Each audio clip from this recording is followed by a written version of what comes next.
नमस्कार दोस्तों, आज मैं आपको माघी पूर्णिमा व्रत की कहानी सुनाने जा रही हूँ। प्रेम से बोली भोलेनाथ की जय हो, कृष्ण भगवान की जय हो। द्वापर युग में एक समय की बात है कि यशोदा जी ने श्री कृष्ण जी से कहा, हे कृष्ण, तुम सारे संसार के उत्पन्न करता, पोषक करता तथा उसके संहार करता हो। आज कोई ऐसा व्रत मुझसे कहो जिसके करने से मृत्यु लोक में स्त्रियों को विधवा होने का भय न रहे तथा यह व्रत सभी मनुष्यों की मनोकामनाएं पूर्ण करने वाली हो। भगवान श्री कृष्ण कहने लगे, हे माता, तुमने अति सुंदर प्रश्न किया है। मैं तुमसे ऐसे ही व्रत को सविस्तार कहता हूँ।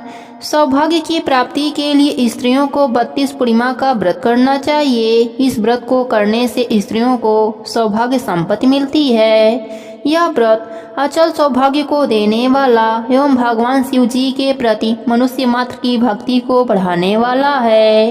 यशोदा जी कहने लगी, हे कृष्ण, सर्वप्रथम इस व्रत को मृत्यु लोक में किसने किया था, इसके विषय में विस्तार पूर्वक मुझसे कहो। भगवान श्री कृष्ण जी ने अपनी माता से कहा कि इस भूमंडल पर एक अत्यंत प्रसिद्ध राजा चंद्रहास से पतित अनेक प्रकार के रत्नों से परिपूर्ण कतिका नाम की एक नगरी थी।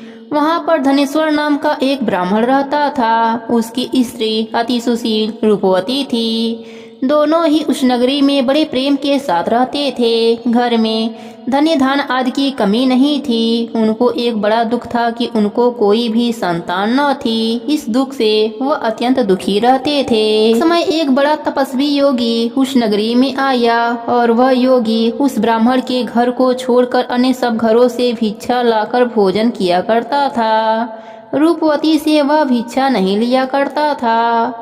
उस योगी ने एक दिन रूपवती से भिक्षा न लेकर किसी अन्य के घर से भिक्षा लेकर गंगा किनारे जाकर भिक्षान को प्रेम पूर्वक खा रहा था कि धनेश्वर ने योगी का यह सब कार्य किसी प्रकार से देखा।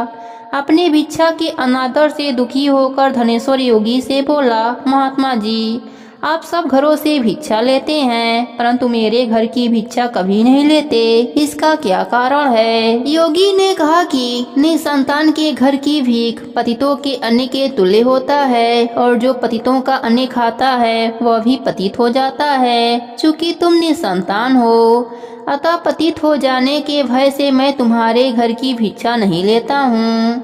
धनेश्वर यह बात सुनकर अपने मन में बहुत दुखी हुआ और हाथ जोड़कर योगी के पैरों पर गिर पड़ा तथा दुखी भाव से कहने लगा, हे महात्मा जी, यदि ऐसा है तो आप मुझे पुत्र प्राप्ति का उपाय बताइए। आप सर्वज्ञ हैं, मुझ पर यह अवश्य ही कृपा कीजिए।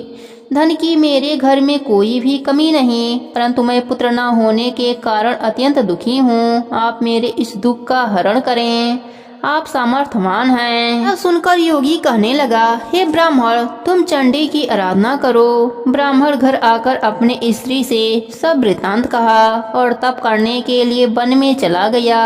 वन में जाकर उसने चंडी की उपासना करी।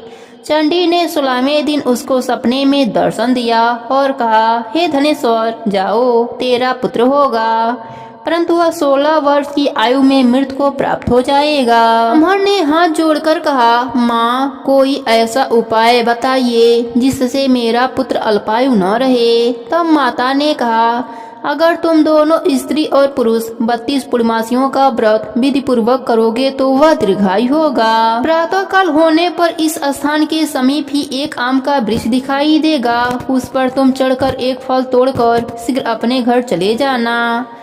ऋतु स्नान के पश्चात स्वच्छ होकर भोलेनाथ का ध्यान करके उस फल को तुम्हारी स्त्री खा लेगी। तब भगवान शिव जी की कृपा से उसको गर्भ रह जाएगा। इतना कहकर माता अंतर ध्यान हो गईं। जब वह ब्राह्मण प्रातः काल उठा तो उसने उस स्थान के समीप ही एक आम का वृक्ष देखा जिस पर एक अत्यंत सुंदर आम का फल लगा हुआ था। उस ब्राह्मण ने उस आम के वृक्ष पर चढ़कर उस फल को तोड़ने का प्रयत्न किया परंतु वृक्ष पर कई बार प्रयत्न करने पर भी वह न चढ़ पाया। तब उस ब्राह्मण को बहुत चिंता हुई और विघ्न विनायक श्री गणेश जी की वंदना करने लगा। हे दयानिधे, अपने भक्तों के विघ्नों का नाश करके उसके मंगल कार्य को करने वाले, दुष्टों का नाश करने वाले, रिद्धि सिद्धि को देने वाले, आप मुझ पर कृपा करें। मुझे इतना बल दें कि मैं अपने मनोरथ को पूर्ण कर सकूं। इस प्रकार गणेश जी की प्रार्थना करने पर उनकी कृपा से ब्राह्मण वृक्ष पर चढ़ गया और उसने एक अति सुंदर आम का फल देखा। उसने विचार किया कि जो वरदान से फल मिला था वह यही है और कोई फल दिखाई नहीं देता। उस ब्राह्मण ने जल्दी से उस फल को तोड़ा और घर आकर अपने स्त्री को दे दिया। उसकी स्त्री ने अपने पति के कहे अनुसार उस फल को खा लिया और वह गर्भवती हो गई। देवी जी की असीम कृपा से उसे एक अत्यंत सुंदर पुत्र की उत्पत्ति हुई, जिसका नाम उन्होंने देवी दास रखा। माता पिता के हर्ष और शोक के साथ वह बालक शुक्ल पक्ष के चंद्रमा की भांति अपने पिता के घर में बढ़ने लगा। भवानी की कृपा से वह बालक बहुत ही सुंदर, सुशील और विद्या पढ़ने में बहुत ही निपुण हो गया। दुर्गा जी की आज्ञा अनुसार उसकी माता ने 32 पूर्णिमा का व्रत रखना आरंभ कर दिया था, जिससे उसका पुत्र बड़ी आयु वाला हो जाए। 16वां वर्ष लगते ही देवी दास के माता पिता को बड़ी चिंता हो गई कि कहीं उसके पुत्र की इस वर्ष मृत्यु न हो जाए। इसलिए उन्होंने अपने मन में विचार किया कि यदि यह दुर्घटना उसके सामने हो गई तो वह कैसे सहन कर सकेंगे। तब उन्होंने देवी दास के मामा को बुलाकर कहा कि देवी दास 1 वर्ष तक काशी में जाकर विद्या अध्ययन करेगा और उसको कभी भी अकेला मत छोड़ना और 1 वर्ष के बाद उसको घर लाना। ब्राह्मण और उसकी पत्नी ने अपने पुत्र की मंगल कामना के लिए दुर्गा माता की आराधना और पूर्णिमा का व्रत करना आरंभ कर दिया था। इधर मामा और भांजा रात्रि बिताने के लिए एक गांव में ठहरे। उस दिन उस गांव में एक ब्राह्मण की अत्यंत सुंदरी गुणवंती कन्या का विवाह होने वाला था। संयोगवश होने वाला दूल्हा काना था। यह बात वर के पिता ने छिपा कर रखी थी। उसने जब देवी दास को देखा तो सोचा इसी से कन्या का लग्न करा देता हूँ और विदाई अपने बेटे के साथ करा दूंगा। वह इस बात को लड़के के मामा से बोले। वह तैयार हो गए। देवी दास का विवाह संपन्न हो गया। विवाह कार्य समाप्त होने के बाद भोजन करने वर और वधू बैठे। देवी दास उस कन्या के बारे में सोचकर रोने लगा। कन्या ने रोने का कारण पूछा तो देवी दास ने सारा वृतांत सुना डाला। इस पर कन्या ने कहा, हमारी शादी अग्नि के सामने हुई है। हम आपको ही अपना पति मानते हैं। मैं आपकी ही पत्नी रहूंगी, किसी अन्य की कदापि नहीं। तब देवी दास ने कहा, ऐसा मत कहिए, क्योंकि मेरी आयु बहुत थोड़ी है। मेरे मरने के बाद आपकी क्या गति होगी। परंतु कन्या ढीठ विचारों वाली थी। वह बोली, जो आपकी गति होगी वही मेरी भी गति होगी। हे स्वामी, आप रोना बंद कीजिए और भोजन ग्रहण कर लीजिए। देवी दास जब जाने लगा तो 3 नगों वाली अंगूठी अपने पत्नी को दिया और बोला, हे प्रिय, मैं काशी जा रहा हूँ। और वह चला गया। जब विदाई का वक्त आया तो कन्या ने अपने पिताजी को सारी बातें बताई। लड़की के पिता ने सब बारातियों को बुलाकर लड़के के पिता को अपमानित करके विदा कर दिया। वह सब आजे बाजे के साथ चले गए। भगवान श्री कृष्ण बोले, हे माता, इस प्रकार देवी दास काशी में पहुंच गया।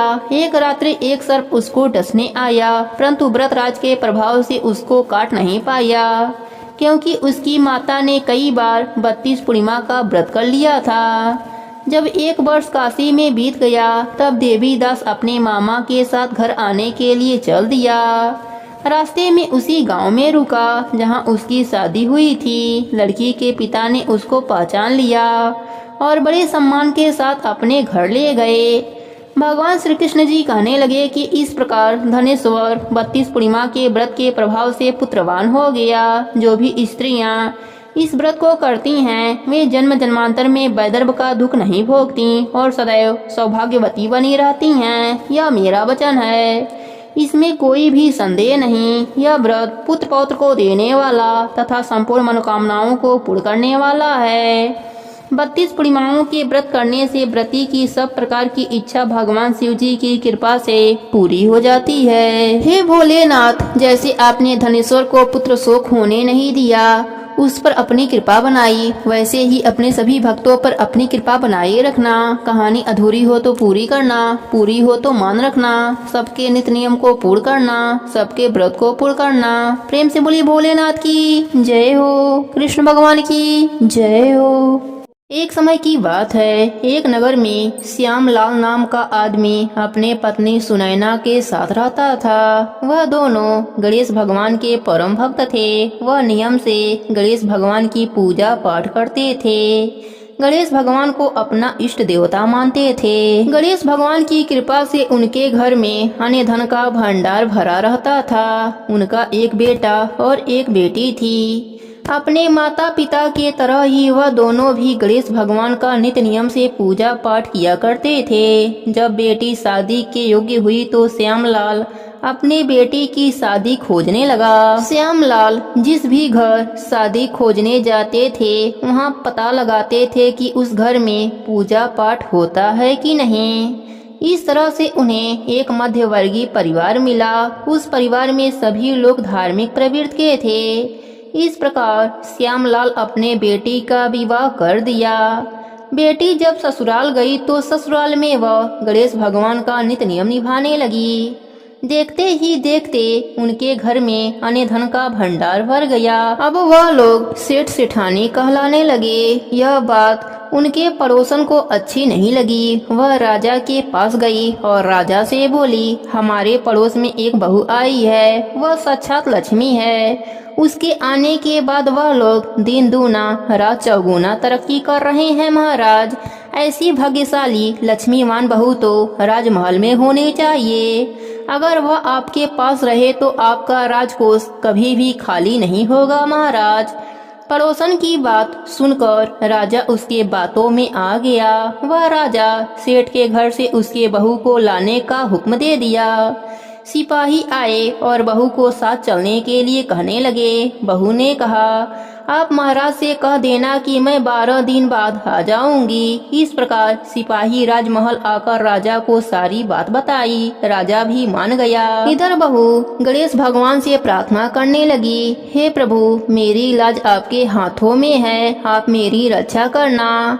गणेश भगवान के कोप से राजा के शरीर में जलन होने लगा। देखते ही देखते उसके शरीर में कोढ़ निकल आया। वह अपना बहुत इलाज करवाया पर उसके शरीर से जलन समाप्त ही नहीं हो रहे थे।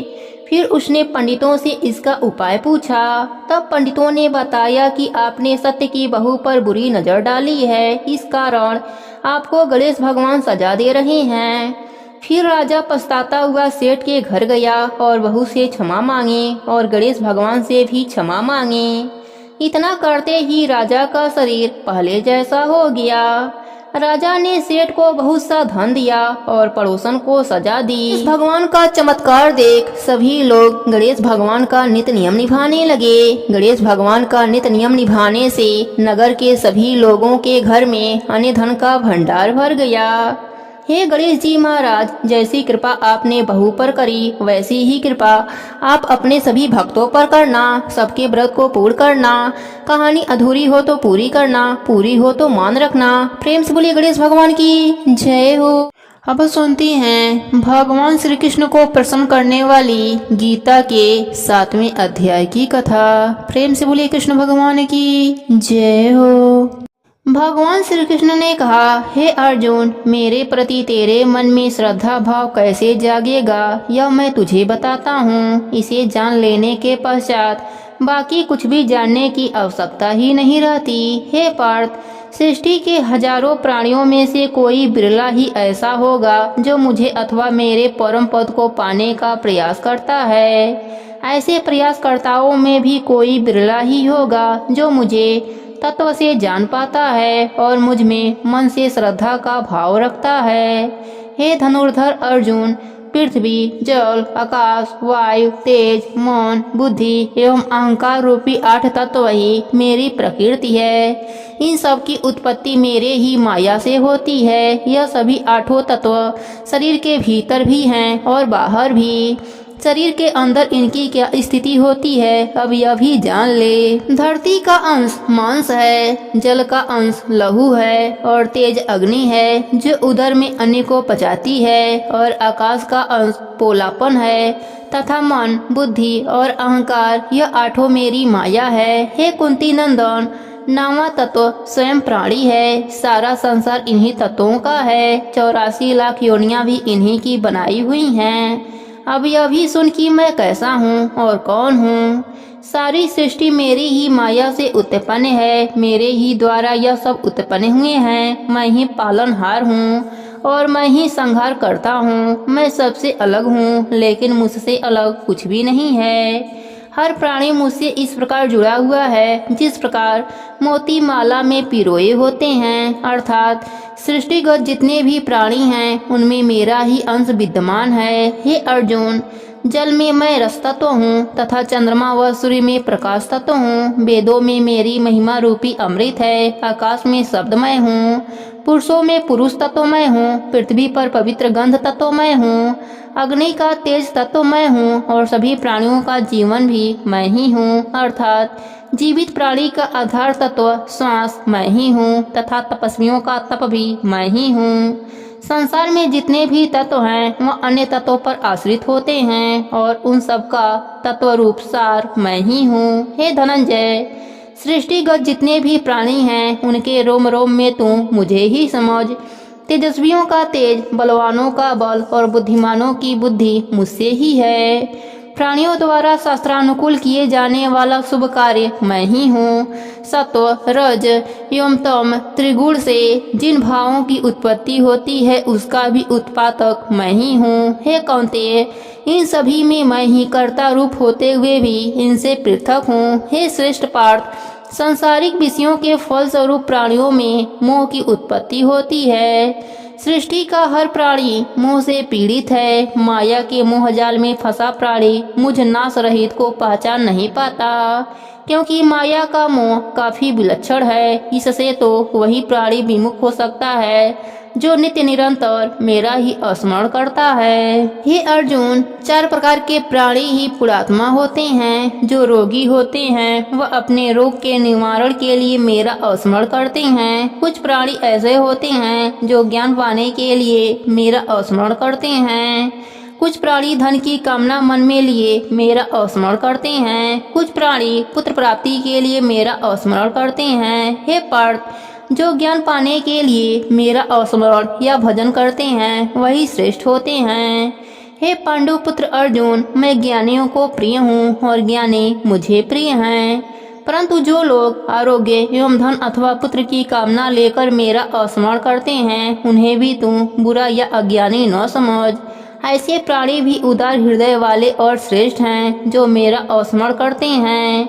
लेकिन ज्ञानी मेरी आत्मा है। ज्ञानी तो दृढ़ निश्चय के साथ मेरे चरणों से बंधे हुए हैं। उन्होंने मुझे ही अपना ठाकुर और ईश्वर माना है। हे अर्जुन, कई जन्मों की साधना के बाद उनकी बुद्धि निर्मल होती है, तभी तो वे मुझे पहचानने योग्य बुद्धि एवं ज्ञान प्राप्त कराते हैं। वह ज्ञान कैसा है अब उसे सुन।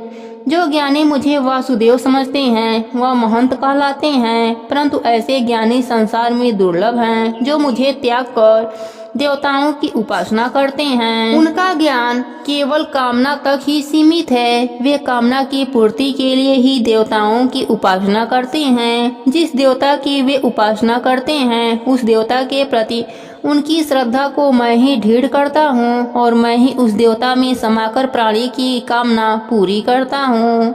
देवता द्वारा दिया गया वर नित्य अविनाशी नहीं है। जो प्राणी जिस देवता को पूजते हैं वे उसी देवता के लोक को प्राप्त होते हैं, लेकिन मेरे भक्त परमानंद अविनाशी पद को प्राप्त होते हैं। हे अर्जुन, मैं एकांती और अविनाशी हूँ। मैं किसी से प्रकट नहीं हुआ, मैं अजन्मा हूँ, किंतु बुद्धिहीन प्राणी मुझे भी जन्मा अर्थात किसी से प्रकट हुआ समझते हैं। यहाँ पर भगवान श्री कृष्ण ने अर्जुन पर कटाक्ष किया है, क्योंकि अर्जुन श्री कृष्ण को देवकी पुत्र के रूप में ही जानता था। इसलिए वह भगवान श्री कृष्ण को सखा, प्रिय, वासुदेव नंदन आदि शब्दों से भी संबोधित करता रहा। लेकिन मोहग्रस्त अर्जुन यह नहीं जान पाया कि श्री कृष्ण सामान्य प्राणी नहीं वरन साक्षात विष्णु हैं। वही सृष्टिकर्ता, पालनकर्ता एवं संहारक हैं। भगवान श्री कृष्ण अर्जुन से बोले, हे अर्जुन, अज्ञानी ही मुझे नासवान और किसी के द्वारा जन्मा हुआ समझते हैं, क्योंकि बुद्धि माया के पर्दे के पीछे छिपी रहती है। हे कुंती पुत्र, मैं अतीत, वर्तमान व भविष्य के प्राणियों से भली प्रकार परिचित हूँ, लेकिन जिस प्राणी में मेरे प्रति श्रद्धा नहीं होती वह मुझे जानता ही नहीं। प्राणी सुख दुख, हर्ष व शोक में डूबा रहता है, जिससे अज्ञान का उदय होता है। परंतु जिस प्राणी के आसक्ति रहित कर्म करने के कारण राग द्वेष समाप्त हो जाते हैं, ऐसा स्थिति प्रज्ञ प्राणी ही मेरा स्मरण करता है। हे अर्जुन, जो प्राणी वृद्धा अवस्था एवं अपने अंत समय में मुक्ति की कामना से मुझे स्मरण करते हैं अथवा मेरी शरण में आते हैं, वही मुझे पहचानते हैं। जो प्राणी मुझे अध्यात्म एवं कर्मकर्ता के रूप में जानते हैं, वह प्राणी इस भाव से जानते हैं कि आदिदेव, आदियज्ञ, आदि भगवान वासुदेव ही हैं। जिस प्रकार मेघ, धूम, जल तथा हिम आदि सभी जल के प्रारूप हैं, ऐसा शांतचित्त एवं ज्ञानवान प्राणी ही मृत्यु के समय मेरा स्मरण करता हुआ मेरे धाम को प्राप्त होता है। यहीं पर 7वें अध्याय की कथा समाप्त होती है। प्रेम से बोलिए कृष्ण भगवान की जय हो। अब सुनते हैं 7वें अध्याय का महात्म्य। भगवान विष्णु ने कहा, हे लक्ष्मी, अब मैं तुम्हें 7वें अध्याय का महात्म्य सुनाता हूँ। एक नगर में शंखुकर्ण नाम का एक वैश्य रहता था। वह धर्म कर्म में विश्वास नहीं रखता था। उसका विश्वास केवल धन संचय में ही लगा रहता था। व्यापार के लिए शंखुकर्ण को कई बार अपने नगर से बाहर भी जाना पड़ता था। एक दिन वह दूसरे नगर में व्यापार करके आ रहा था। तभी राह में एक सर्प ने उसे डस लिया और कुछ ही समय पश्चात उसकी मृत्यु हो गई। अकाल मृत्यु तथा धन से मोह होने के कारण उसे अगला जन्म सर्प योनि में मिला। वह उसी स्थान पर बिल बनाकर रहने लगा जहाँ उसने पूर्व जन्म में एकत्रित धन गाड़ रखा था। वैश्य को सर्प योनि भोगते भोगते जब काफी समय व्यतीत हो गया, तब वह अपने पुत्रों के सपने में आया और बोला, हे पुत्रों, मैंने नगर के बाहर जंगल में एक घने वृक्ष के नीचे पूर्व जन्म में अर्जित धन गाड़ रखा है। पूर्व जन्म में मुझे केवल धन से ही मोह था, इसलिए मुझे सर्प योनि की प्राप्ति हुई है। मैं उसी स्थान पर रहता हूँ जहाँ मैंने धन गाड़ रखा है। अब तुम उस धन को निकाल लो, क्योंकि मैं सर्प योनि में धन का उपयोग कैसे कर सकता हूँ। वैश्य पुत्रों ने उस सपने की आपस में चर्चा की। उन्हें अपने पिता के सर्प योनि में जन्म लेने का काफी दुख हुआ। वैश्य के पुत्रों ने सोचा कि अपने पिता की गति का कोई उपाय करना चाहिए, मगर उनके पास धन न होने के कारण वे पिता की गति करने में असमर्थ थे। इसलिए वे नगर से दूर जंगल में घने वृक्ष की तलाश में कुदाल लेकर निकल पड़े। जंगल में पहुंचने पर उन्हें एक घना वृक्ष दिखाई दिया। उस वृक्ष के नीचे उन्हें एक बाबी दिखाई दी। उन्होंने सोचा कि अवश्य इस बाबी में सर्प योनि में हमारे पिता रहते हैं। यही सोचकर वैश्य के एक पुत्र ने कुदाल से वहां खुदाई शुरू कर दी। जब छेद बड़ा हुआ तो वहां से एक सर्प निकला और उसने पूछा, तू कौन है और मेरा घर क्यों उजाड़ रहा है। वैश्य के उस पुत्र ने कहा, मैं शंखुकर्ण का पुत्र हूँ। मेरे पिता के मृत्यु सर्प के डसने से हुई है। क्या तू वही दुष्ट सर्प है? मैं तुझे जीवित नहीं छोड़ूंगा। हे पुत्र, मैं ही तेरा पिता हूँ, शंखुकर्ण हूँ। मुझे मत मार और इस अधम देह से मुझे मुक्ति दिला, सर्प ने कहा। तब शंखुकर्ण के सब पुत्र वहां आ गए और बोले, हे पिताश्री, आप इस अधम योनि को कैसे प्राप्त हुए? सर्प ने कहा, यह मेरे पूर्व जन्म का कर्म था जो मैं इस योनि को भोग रहा हूँ। यह सुनकर पुत्रों ने कहा, हे पिताश्री, क्या कोई ऐसा उपाय नहीं जिससे आप सद्गति को प्राप्त हों और आपका उद्धार हो? तब सर्प ने कहा, हे पुत्रों, किसी गीता पाठी ब्राह्मण को घर में भोजन कराओ और उसकी सेवा करके उससे आशीर्वाद प्राप्त करो, तभी मेरा कल्याण होगा। उसके पश्चात सर्प योनि को प्राप्त शंखुकर्ण के पुत्र घर आए। फिर नगर में जितने भी गीता पाठी ब्राह्मण थे उन्हें उत्तम भोजन कराया और गीता के 7वें अध्याय का पाठ कराया। उनकी सेवा की और दक्षिणा देकर कहा, हे महापुरुषों, आप हमें आशीर्वाद दें कि ताकि हमारे पिता शंकुकर्ण का उद्धार एवं कल्याण हो सके। वे सर्प योनि की अदम देह से छूट जावें। शंकुकर्ण के पुत्रों की सेवा भाव से प्रसन्न होकर साधु ब्राह्मणों ने उन्हें आशीर्वाद दिया। इसके परिणाम स्वरूप सर्प की योनि से मुक्ति पाकर शंकुकर्ण देवदेही को प्राप्त हुआ। वह अपने पुत्रों को आशीर्वाद देता हुआ आकाश से उतरे विमान पर चढ़कर वैकुंठ धाम की ओर चला गया। वैश्य द्वारा संचित किए गए धन से उसके पुत्रों ने गौशाला, मंदिर तथा धर्मशाला आदि का निर्माण करवाया। भगवान विष्णु ने कथा सुनाने के उपरांत कहा, हे लक्ष्मी, इस प्रकार गीता के 7वें अध्याय के प्रभाव से कंजूस वैश्य सर्प योनि से मुक्ति पाकर मेरे धाम को चला गया। 7वें अध्याय का श्रवण मात्र करने से ही प्राणियों के सारे पाप नष्ट हो जाते हैं। प्रेम से बोलिए विष्णु भगवान की जय हो, लक्ष्मी माता की जय हो। अब सुनते हैं पितरों की कृपा पाने वाली गर्भ गीता की कथा। प्रेम से बोलिए कृष्ण भगवान की जय हो।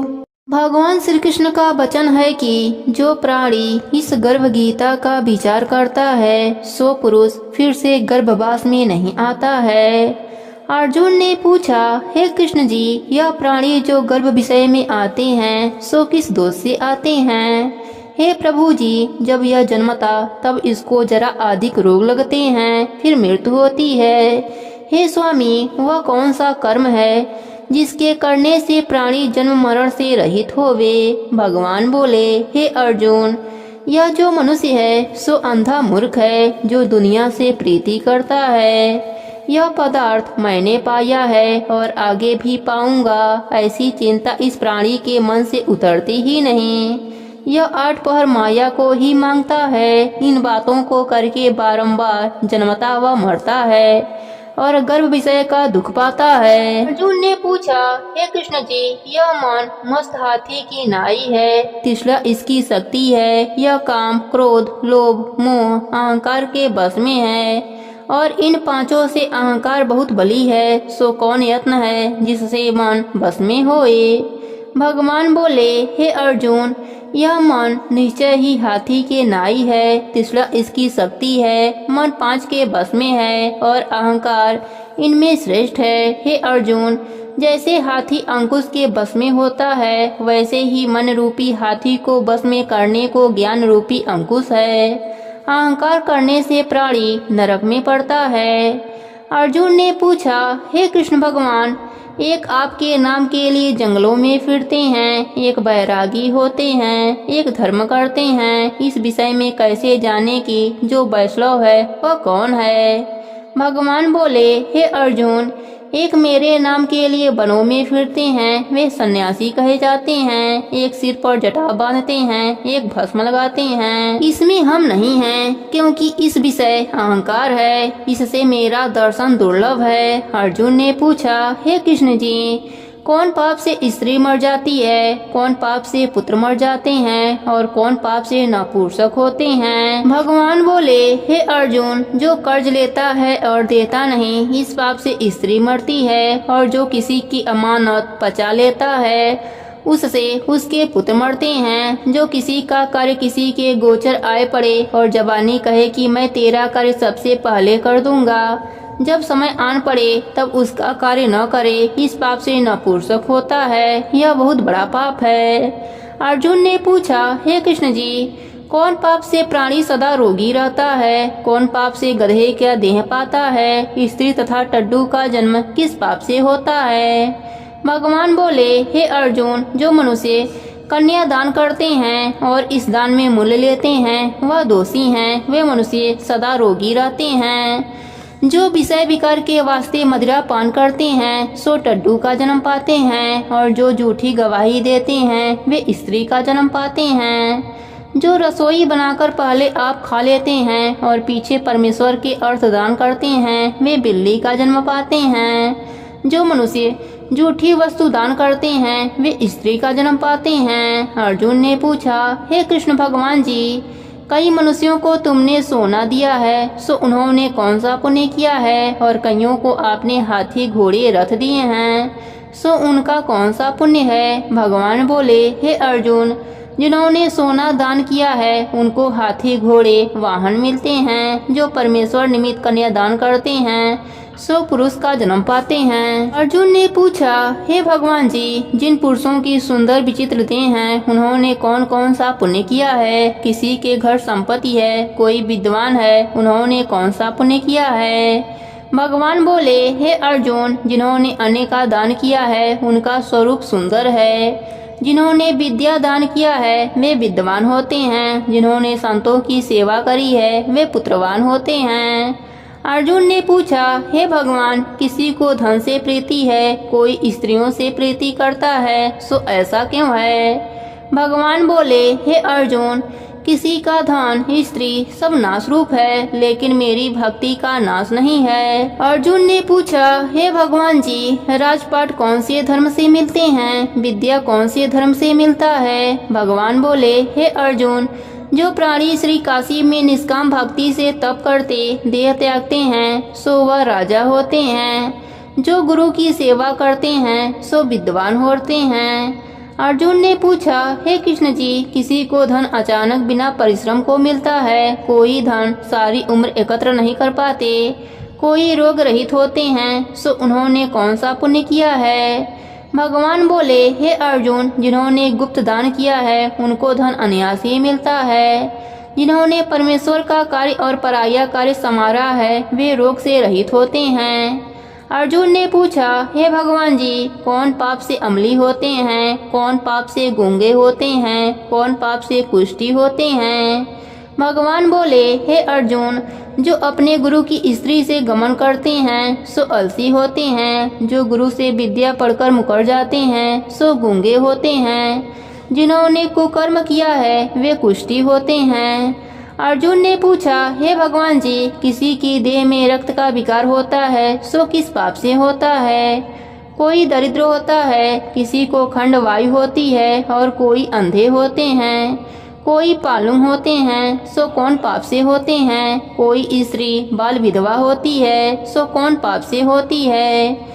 भगवान बोले, हे अर्जुन, जो सदा क्रोधवान रहते हैं उनको रक्त विकार होता है। जो कुशील रहते हैं वे दरिद्र होते हैं। जो कुकर्मी ब्राह्मण को दान देते हैं उनको खंड वायु होती है। जो प्राणी स्त्री को नंगी देखता है, गुरु की स्त्री पर कुदृष्टि करता है, जिसने गौ ब्राह्मण को लात मारी है सो अंधा व पालुंग होता है। जो स्त्री अपने पति को छोड़कर पराये पुरुष से संग करती है सो बाल विधवा होती है। अर्जुन ने पूछा, हे कृष्ण जी, तुम पार ब्रह्मा हो, तुमको मेरा नमस्कार है। आगे मैं तुमको समधी जानता था, अब मैं तुमको परमेश्वर रूप जानता हूँ। हे पार ब्रह्म, गुरु दीक्षा कैसी होती है, कृपया कर कहें। भगवान बोले, हे अर्जुन, तुमको धन्य है, फिर तुम्हारी माता को भी धन्य है, जिनके तुम ऐसे पुत्र हुए, जिसने गुरु दीक्षा पूछी है। हे अर्जुन, सारे संसार के गुरु जनार्दन हैं। विद्या का गुरु काशी, चारों वर्णों का गुरु ब्राह्मण, ब्राह्मण का गुरु सन्यासी है। सन्यासी उसको कहते हैं जिसने सबको त्याग करके मेरे विषय में मन लगाया है, सो सन्यासी जगत गुरु है। हे अर्जुन, यह बात ध्यान देकर सुनने की है कि गुरु कैसा हो, जिसने सब इंद्रियां जीती हो, जिसको सब संसार ईश्वर का रूप नजर आता हो, सब जगह से उदार हो। ऐसे गुरु करें जो परमेश्वर को जानने वाला होवे। उस गुरु की पूजा सब तरह से करें। हे अर्जुन, जो गुरु का भक्त है सो मेरा भक्त है। जो प्राणी गुरु सम्मुख होकर मेरा भजन करते हैं उनका भजन करना सफल है। जो प्राणी गुरु विमुख हैं उनको सप्तग्राम मारे का पाप है। गुरु से विमुख प्राणी का दर्शन करना योग्य नहीं। गृहस्थ गुरु से विमुख हो सो चंडाल के समान है। जिस जगह मदिरा का भांडा हो उस दिए जो गंगा जल है सो अपवित्र होता है। उसी तरह गुरु विमुख का भजन भी अपवित्र होता है। उसके हाथ का देवता भी नहीं लेते, उसके सर्व काज निष्फल हैं।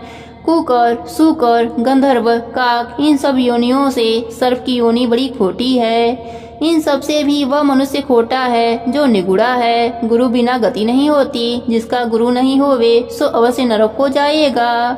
गुरु दीक्षा बिना प्राणी के सर्व काज निष्फल होते हैं। हे अर्जुन, जैसे चारों वर्णों को मेरी भक्ति करना योग्य है, वैसे ही गुरु धारण करके गुरु की भक्ति करना, सेवा करना योग्य है। जैसे सब नदियों में गंगा श्रेष्ठ है, सब व्रतों में एकादशी का व्रत श्रेष्ठ है, सो वैसे ही हे अर्जुन सबसे उत्तम गुरु सेवा है। गुरु दीक्षा बिना प्राणी पशु योनि पाता है, धर्म करता है सो पशु योनि को भोगता है, 84 में घूमता रहता है।